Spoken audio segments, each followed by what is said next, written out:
Now, we bring in Gerard Filitti, Senior Counsel at the Lawfare Project, with us to illuminate us on this. So, Gerard, tell us a bit about these groups and how they're able to exploit older people who may not know as much about the dangers of phishing scams.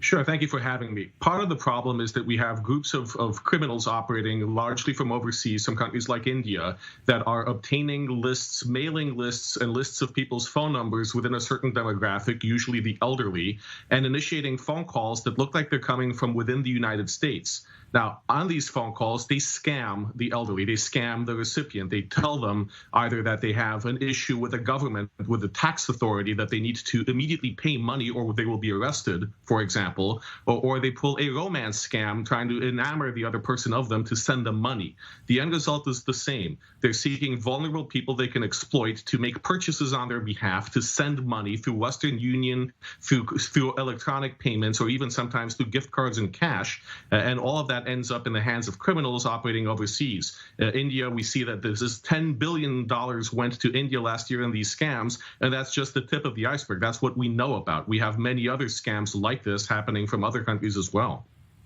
And what is being done potentially to stop this? I mean, is there a way to stop this? Well, there are quite a few things that are being done. The U.S. FBI is working hand in hand with authorities in other countries. We have an office in New Delhi that is working to help investigate these crimes. In the United States, there are often arrests and prosecutions of people who participate in this.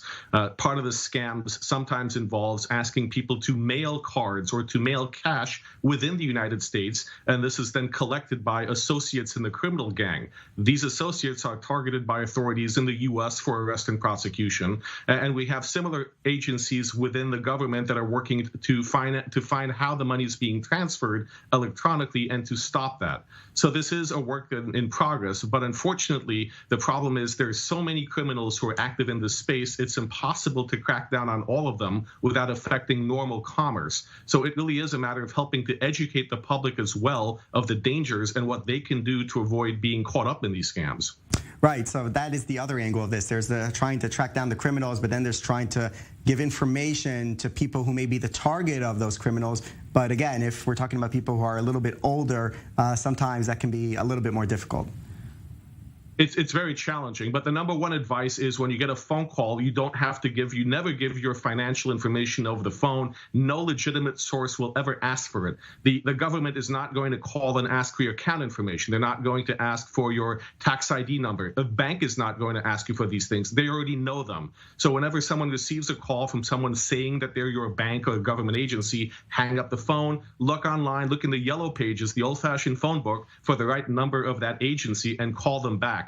These things in the U.S. are usually done by mail, not by phone, so people need to be wary whenever they receive a phone call from someone pretending or claiming to be a representative of a government agency. They will send you a letter before they call you. Right. Gerard Filitti, Senior Counsel at the Lawfare Project. Thank you very much for coming on today. Thank you for having me.